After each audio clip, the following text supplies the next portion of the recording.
नागेश पाटील आष्टीकर यांच्या मुलाची ठाकरेंच्या शिवसेनेमधून हकालपट्टी करण्यात आली आहे। पक्षविरोधी कारवाया केल्याचा ठपका ठेवत कृष्णा आष्टीकर यांची हकालपट्टी केल्याचं संजय राऊत यांनी म्हटलं। नागेश पाटील आष्टीकरांचे विमानतळावर जंगी स्वागत करणार असं कृष्णा पाटील आष्टीकरांनी म्हटलं होतं।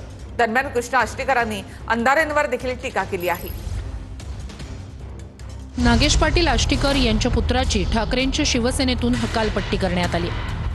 पक्षविरोधी कारवाया केल्याचा ठपका ठेवत कृष्णा आष्टीकर यांची हकालपट्टी केल्याचं संजय राऊत यांनी सांगितलंय। वडील शिंदेंच्या शिवसेनेत गेले तरी आपण मात्र ठाकरेंसोबत राहणार असा दावा कृष्णा पाटील आष्टीकर यांनी केला होता।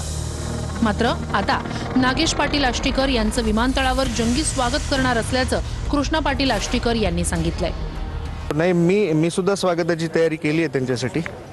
बघूया, मला काही लोकांनी ज्या अपेक्षा केल्या होत्या ना का बुट मारा, चप्पल मारा, पिंडदान करा, त्यासाठी एक विशेष स्वागत ठेवलंय माझ्या वडिलांचं। त्यामुळे आपण संध्याकाळी पाहू शकतो। कुठे ठेवले? नांदेडला? नाही, एअरपोर्टला ठेवणार। आल्याबरोबर त्यांचं माझ्या पद्धतीने एका मुलाने वडिलाचं स्वागत कसं केलं पाहिजे महाराष्ट्राला दाखवतो। माझी भूमिका मी 4-5 वेळेस स्पष्ट केली आहे, पण एक कुठली तरी अतिशय वाचाळ तोंडाळ बाई ती काल ती राजुल पाटील मातोश्रीवर गेलेली, माझी भगिनी ती तिथे गेलेली, ती उद्धव साहेबांना भेटून आली, तरी सुद्धा या विकृतबाईने काल परत आमच्या दोघांवर शंका उपस्थित केली। आता कुठेतरी वाटायला लागलंय का आता बस करावं।